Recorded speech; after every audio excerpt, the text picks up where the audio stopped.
प्रिय भावी प्रशासकों, स्वागत है आपका अपने चैनल जिगीषा आईएएस पर। हाजिर हूं मैं आज अत्यंत ही महत्वपूर्ण टॉपिक को लेकर के। पब्लिक एडमिनिस्ट्रेशन का ये एक मुख्य टॉपिक है कि सत्ता और प्राधिकार के बीच अंतर क्या है। अच्छा, हिंदी मीडियम की किताबों में इसको लिखा हुआ है कि शक्ति और सत्ता के बीच का अंतर क्या है। यानी हिंदी मीडियम की किताबों में जो पावर है इसको शक्ति वर्ड यूज किया गया है और अथॉरिटी के लिए सत्ता वर्ड यूज किया गया है। तो आप कंफ्यूज ना हो, इसके लिए मैंने इंग्लिश वर्ड भी साथ में ले लिया है कि सत्ता यानी पावर और प्राधिकार मतलब अथॉरिटी। अगर सही मायने में समझें तो हिंदी अनुवाद यही ठीक है। शक्ति सत्ता थोड़ा सा मतभिन्नता पैदा कर देता है। जैसे अभी आप लोकल लेवल पर आप देखेंगे ना कि जैसे दिल्ली विकास सत्ता नहीं लिखा हुआ है, यानी दिल्ली डेवलपमेंट अथॉरिटी, तो अथॉरिटी को उन्होंने सत्ता नहीं लिखा हुआ है, क्या लिखा हुआ है? प्राधिकार यानी प्राधिकरण। इसी तरह से कोई भी शहर आप ले लीजिए, जैसे जयपुर ले लीजिए तो जेडीए यानी जयपुर डेवलपमेंट अथॉरिटी को यह नहीं कहा है कि जयपुर विकास सत्ता, क्या लिखा है? जयपुर विकास प्राधिकरण। तो अथॉरिटी को प्राधिकार कहना ठीक है, राइट, और पावर को सत्ता कहना ठीक है, राइट ना। लेकिन फिर भी अनुवाद को लेकर के कोई भिन्नता मतभेद नहीं होना चाहिए, अनुवाद को लेकर के कोई परेशानी नहीं होनी चाहिए। और उसका एक सरल उपाय यह है कि उसके ब्रैकेट में इंग्लिश वर्ड लिख दीजिए, जैसा कि मैंने यहां पर किया है। सत्ता का मतलब, पावर का मतलब सत्ता और अथॉरिटी का मतलब प्राधिकार। चलिए, ये तो अनुवाद को लेकर के बात क्लियर हो गई। अब जरा इन दोनों के बीच के फर्क को समझते हैं कि सत्ता और प्राधिकार में क्या अंतर है, यानी पावर और अथॉरिटी के बीच क्या अंतर है। तो आइए देखिए, सत्ता, सबसे पहले हम बात करते हैं सत्ता की।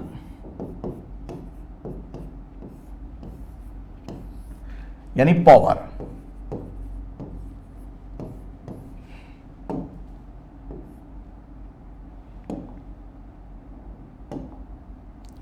पावर,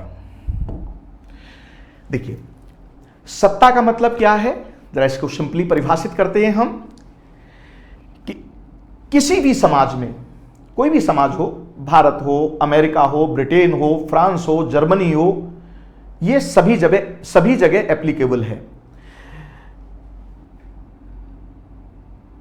एक पारिस्थितिकी विन्यास में,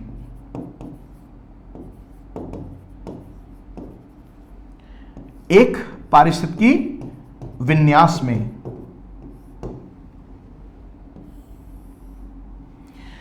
अब सबसे पहले तो यह जानना जरूरी है कि पारिस्थितिकी विन्यास का क्या मतलब है। भाई यहां समाज की बात हो रही है और समाज में पारिस्थितिकी विन्यास का मतलब क्या है कि उस समाज की सामाजिक स्थिति क्या है, उस समाज की आर्थिक स्थिति क्या है, उस समाज की राजनीतिक स्थिति क्या है, उस समाज की सांस्कृतिक स्थिति क्या है और उस समाज की भौगोलिक स्थिति।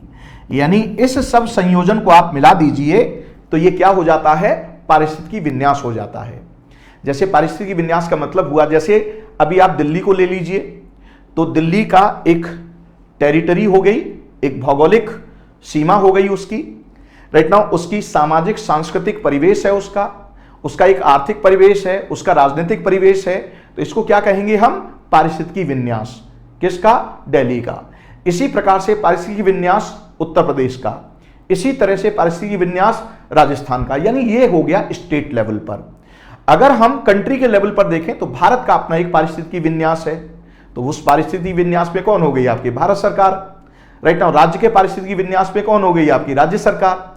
आप इसको बड़े से लेकर के छोटे तक, यानी एक छोटे से भूखंड में भी आप इसको देख सकते हैं, यानी गांव लेवल पर भी देख सकते हैं, कॉलोनी के लेवल पर भी देख सकते हैं। अब ये पारिस्थितिकी विन्यास छोटा भी हो सकता है, बड़ा भी हो सकता है। अब समझिए इसको, एक पारिस्थितिकी विन्यास में एक व्यक्ति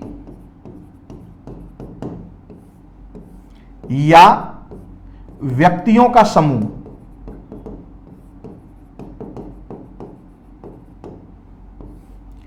एक व्यक्ति या व्यक्तियों का समूह।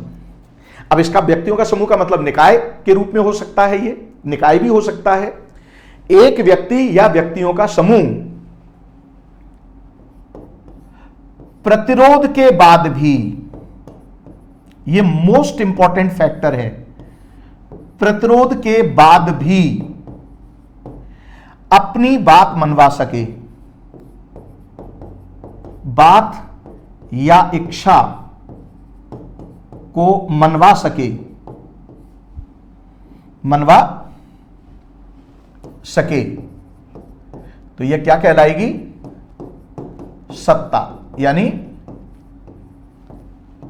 पावर कहते हैं। यानी एक विशिष्ट पारिस्थितिकी विन्यास में, यह पारिस्थितिकी विन्यास का मतलब क्या हुआ? उस सामाजिक, आर्थिक, राजनीतिक, सांस्कृतिक और भौगोलिक परिस्थितियों को मिला करके एक पारिस्थितिकी विन्यास बनता है समाज के अंदर। ठीक है? उस पारिस्थितिकी विन्यास में एक व्यक्ति या व्यक्तियों का समूह प्रतिरोध के बाद भी अगर अपनी इच्छा को लागू कर सके, अपनी बात को मनवा सके, तो इसी को हम क्या कहेंगे? पावर कहेंगे। इसका मतलब यह हुआ कि सत्ता की अनुपालना के मामले में विकल्प की बात करें तो विकल्प नहीं होता है। यानी जिसके पास सत्ता होगी उसकी बात को मानना ही पड़ेगा, उसकी इच्छा को मानना ही पड़ेगा, जिस पर वो अनुप्रयोग की जाएगी। अनुपालनकर्ता के पास ऑप्शन नहीं होता है, विकल्प नहीं होता है, उसे वो मानना ही पड़ेगा। अगर वो नहीं मानता है तो परिणाम भुगतने के लिए तैयार हो जाए। इसको हम कहेंगे पावर। इसका मतलब क्या हुआ? इसका मतलब यह हुआ कि सत्ता परिवर्तन का संयंत्र होता है।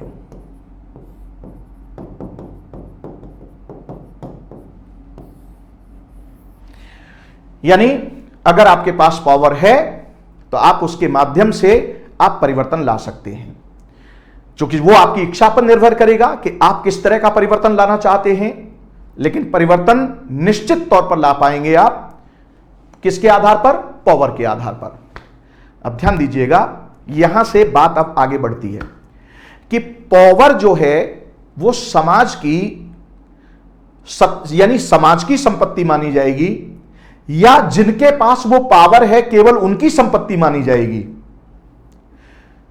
तो प्राचीन काल से लेकर के आज तक जितने भी विचारक हुए हैं, उन सभी विचारकों की यह मान्यता है कि ये जो सत्ता है समाज के अंदर, ये सत्ता समाज की सामूहिक संपत्ति होती है। उसके अनुप्रयोग को लेकर के, उसके धारण को लेकर के मॉडल अलग अलग हो सकते हैं। जैसा कि भारत के महान राजनीतिक प्रशासनिक चिंतक कौटिल्य को आप लीजिए, तो कौटिल्य क्या कहते हैं? कौटिल्य कहते हैं कि ये जो सत्ता है, यानी जो पावर है, ये समाज की सामूहिक संपत्ति होती है।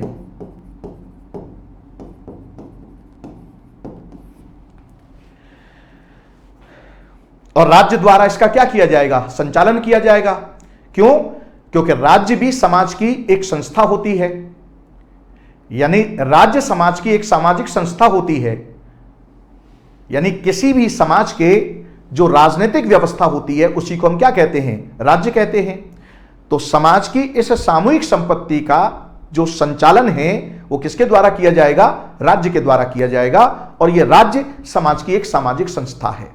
इसीलिए ध्यान से आप समझिएगा कि अन्य सामाजिक संस्थाओं द्वारा बनाए गए नियम की अनुपालना आपकी इच्छा पर निर्भर करती है। यानी आप उसे पसंद करते हैं तो मानिए, और पसंद नहीं करते तो मत मानिए, आप उसको छोड़ सकते हैं। लेकिन राज्य के द्वारा बनाए गए कानून का अगर आप पसंद नहीं करते हैं तब भी आपको उसकी अनुपालना करनी पड़ेगी, और अगर आप अनुपालना नहीं करते हैं तो परिणाम भुगतने के लिए तैयार हो जाइए। Is it clear? तो सत्ता का कॉन्सेप्ट क्लियर हो गया आपको, यह है सत्ता। अब आइए प्राधिकार। अगर प्राधिकार की हम बात करें तो प्राधिकार क्या है, अब जरा इसको परिभाषित करते हैं। तो प्राधिकार की अगर हम बात करते हैं, यानी अथॉरिटी,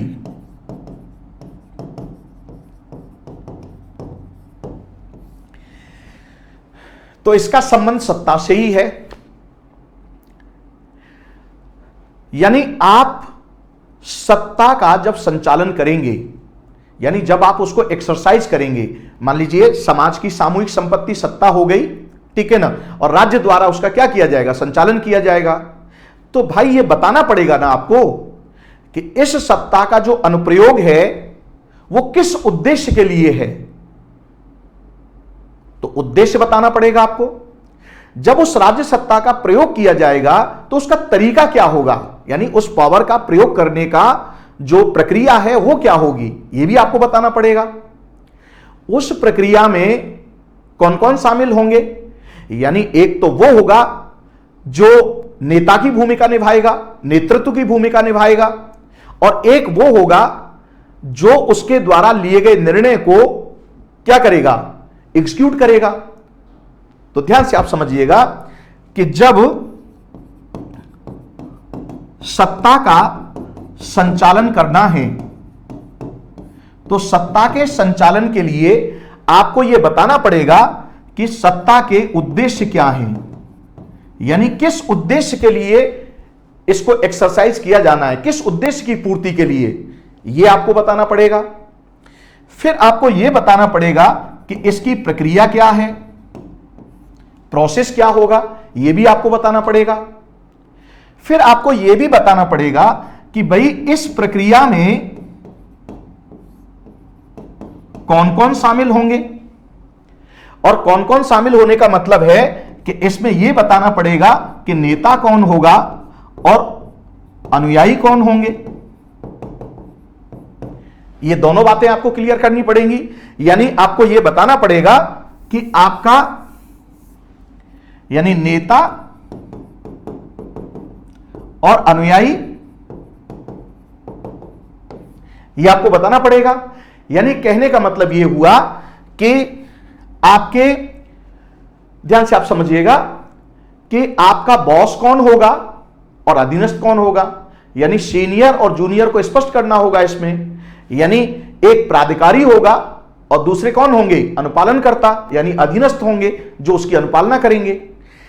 तो उद्देश्य, प्रक्रिया, और इस प्रक्रिया में कौन कौन शामिल होंगे, यानी इसकी अनुपालना को लेकर के। तो भाई एक लीडर होगा जो डिसीजन लेगा, और दूसरा अनुयायी होंगे जो उस डिसीजन को क्या करेंगे, आपके फॉलो करेंगे। अब ध्यान से आप समझिएगा कि यहां पर प्राधिकारी यानी नेता और अधीनस्थ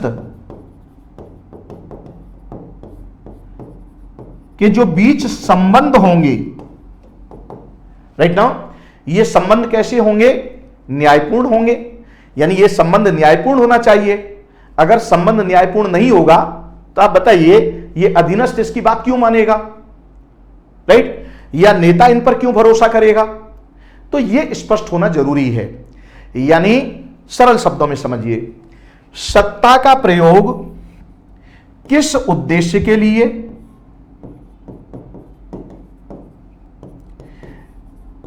किसके द्वारा, कैसे प्रयोग की जानी है, अगर ये आप स्पष्ट करते हैं तो इसी को हम क्या कहेंगे, प्राधिकार कहेंगे, अथॉरिटी कहेंगे।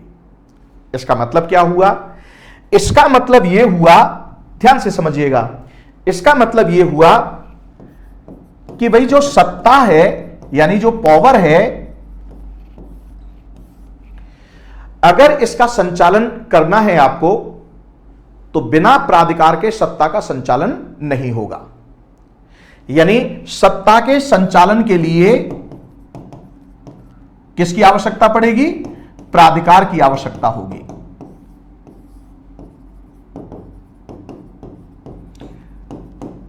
इसका मतलब क्या हुआ?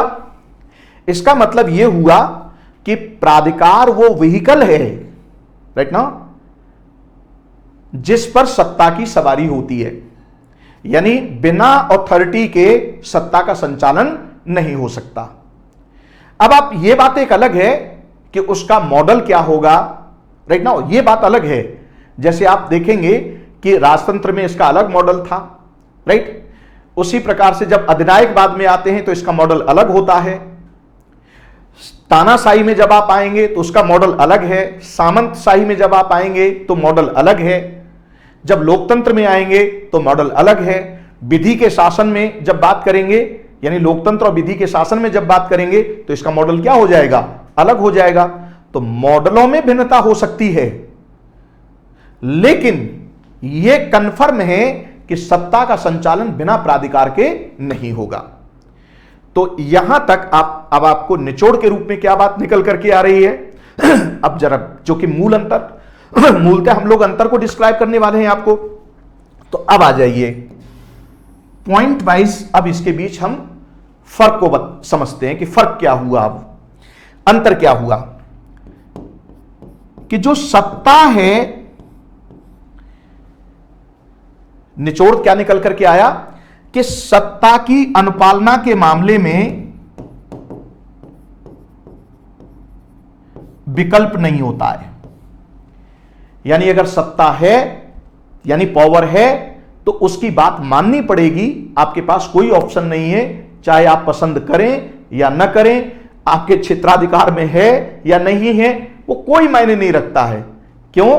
क्योंकि सत्ता का मतलब क्या है कि एक विशिष्ट पारिस्थितिकी विन्यास में प्रतिरोध के बाद भी आप अपनी बात को मनवा सकें, अपनी इच्छा को लागू कर सकें, तो वो सत्ता कहलाती है। तो सत्ता की अनुपालना में, यानी पावर की अनुपालना में विकल्प नहीं होता है, आपको पालन करना ही पड़ेगा। अब आइए, प्राधिकार का मतलब क्या हुआ?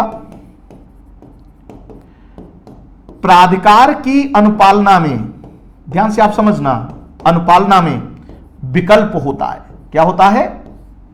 विकल्प होता है। अब विकल्प कैसे होगा प्राधिकार की अनुपालना में? क्योंकि अभी आपने देखा कि प्राधिकार में एक तो विषय होता है, राइट, एक विषय वस्तु हो गई। विषय वस्तु का मतलब भाई किस उद्देश्य से दोनों कनेक्टेड हैं, प्रक्रिया से कनेक्टेड हैं। कौन? प्राधिकारी भी और अधीनस्थ भी।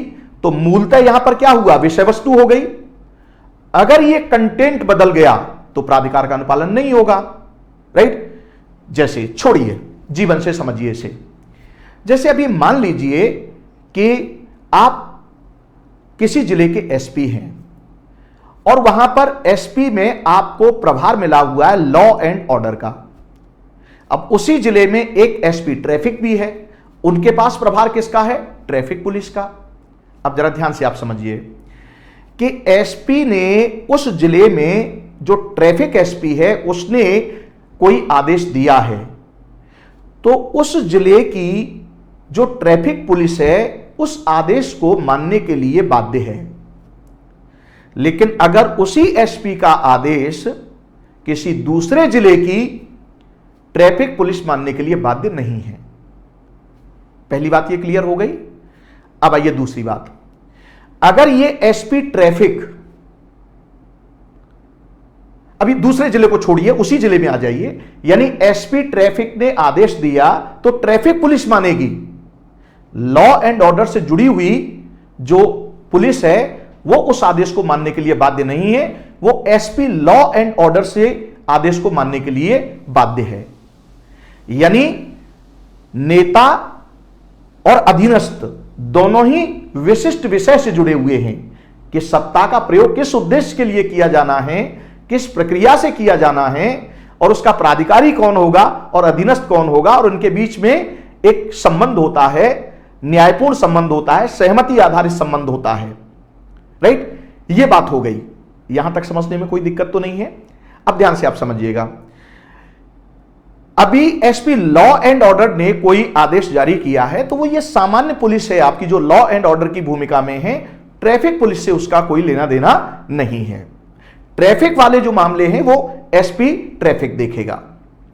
यह बात क्लियर हो गई। यानी अगर उस विषय वस्तु से जुड़ा हुआ अधीनस्थ परिवर्तित हुआ तो भी प्राधिकार का अनुपालन नहीं होगा, राइट। और नेता बदल गया तो भी प्राधिकार का अनुपालन नहीं होगा। यह तो विषय वस्तु से संबंधित बात हुई। अब आइए क्षेत्राधिकार को लेकर के। अगर मान लीजिए एसपी लॉ एंड ऑर्डर कोई आदेश जारी कर रहा है, ठीक है, तो उसका भी क्षेत्राधिकार परिभाषित है कि आप किस क्षेत्राधिकार के तहत आदेश जारी कर सकते हैं। अगर जैसे ही आप उस क्षेत्राधिकार से बाहर आदेश जारी करेंगे तो अधीनस्थ उस आदेश को नहीं मानेंगे। यह स्थिति पावर में नहीं होती है।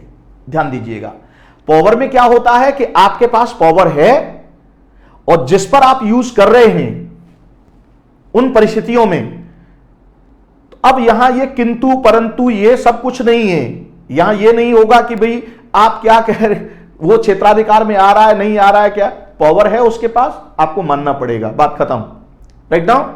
लेकिन यहां पर अनुपालना में क्या है, विकल्प है। विकल्प का मतलब यह हुआ कि नेता यानी प्राधिकारी और अनुयायी जिस विषय वस्तु से कनेक्टेड हैं, अगर उस विषय वस्तु से अगर प्राधिकारी हट गया तो भी प्राधिकार का अनुपालन नहीं होगा और अधीनस्थ हट गया तो भी प्राधिकार का अनुपालन नहीं होगा। इसका मतलब क्या हुआ, इसका मतलब यह हुआ, अब जरा दूसरे पॉइंट पर आइए, कि सत्ता यानी पावर जब आपके पास है और पावर में सिर्फ आपने क्या कर दिया, आदेश जारी कर दिया,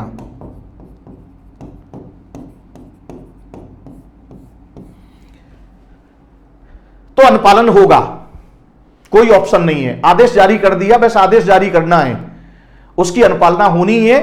अगर अनुपालना नहीं हुई तो परिणाम भुगतने के लिए तैयार हो जाइए। यानी यहां यह समझने की जरूरत नहीं है कि जिस पर आपने आदेश दिया है जिसके लिए, उसकी परिस्थितियां क्या हैं, वो उस आदेश की अनुपालना करने में समर्थ है भी या नहीं, यह इसमें विचार नहीं होगा, बात खत्म। क्यों? क्योंकि पावर का मतलब है कि प्रतिरोध के बाद भी अपनी इच्छा को मनवा सकें, अपनी इच्छा को लागू कर सकें। लेकिन अगर यहां पर हम बात करें प्राधिकार के अंदर, तो प्राधिकार में जो प्राधिकारी होता है यानी जिसको प्राधिकार दिया गया है, प्राधिकारी को आदेश सफलतापूर्वक जारी करना होता है।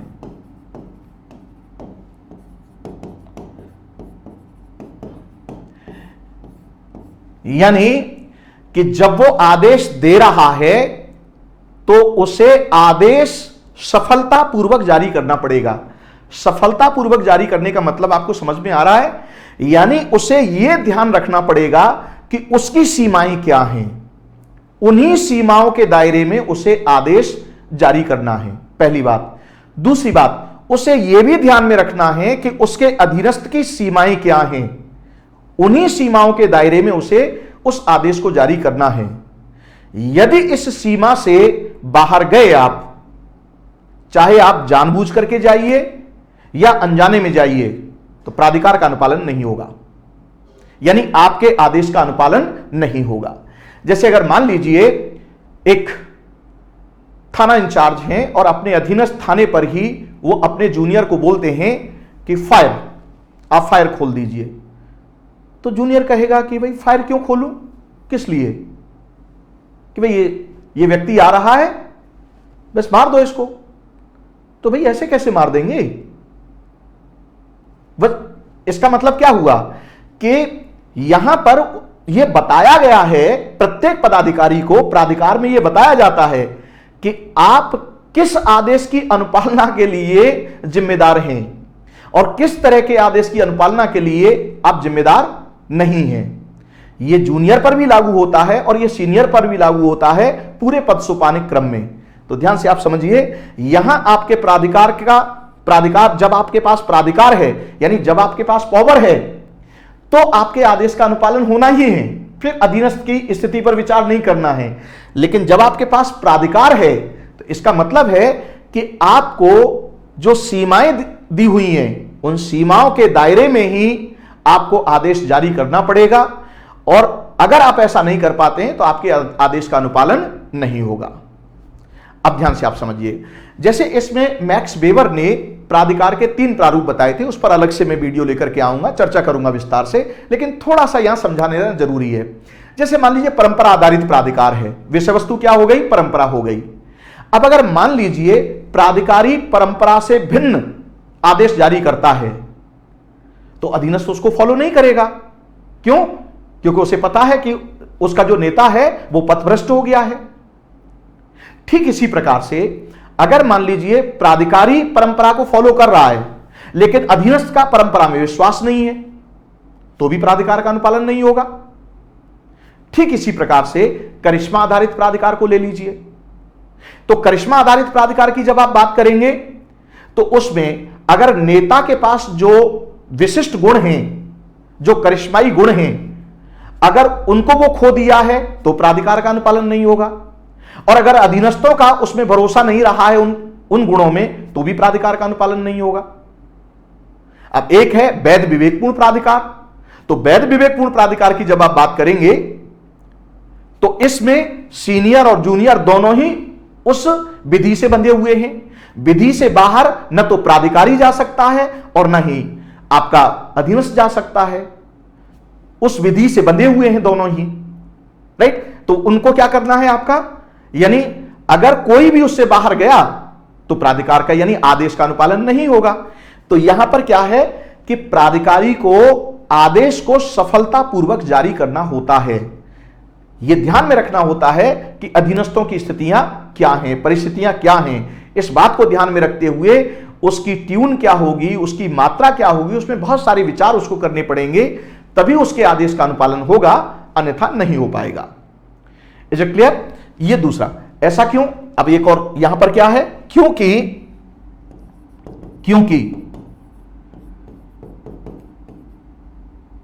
प्राधिकार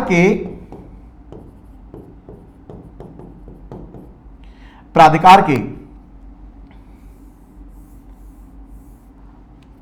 कई आधार होते हैं, राइट। जायज सी बात है कि उन आधारों को आपको क्या करना होगा, फॉलोअप करना होगा। अगर उन आधारों को फॉलोअप नहीं कर पाएंगे तो आपके आदेश का अनुपालन नहीं हो पाएगा। ठीक। अब जरा तीसरी बात आइए, सत्ता का यानी पावर, सत्ता का संचालन बिना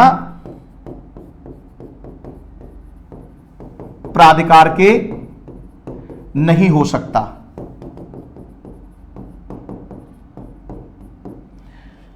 बिना प्राधिकार के सत्ता का संचालन नहीं हो सकता, यानी प्राधिकार वो साधन है जिसके माध्यम से सत्ता का संचालन किया जाएगा, राइट। तो इसका मतलब क्या हुआ कि प्राधिकार सत्ता संचालन को व्यवहारिकता प्रदान करता है। क्या करता है? व्यवहारिकता प्रदान करेगा। अब आइए कुल मिलाकर के, अब अगर नटसेल में हम कहें तो सत्ता का मतलब क्या हुआ कि एक पारिस्थितिकी विन्यास में एक व्यक्ति या व्यक्तियों का समूह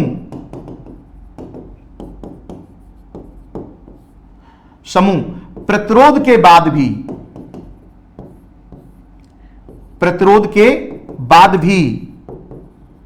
अपनी बात मनवा सके, तो यह क्या कहलाएगी? आपकी सत्ता कहलाएगी।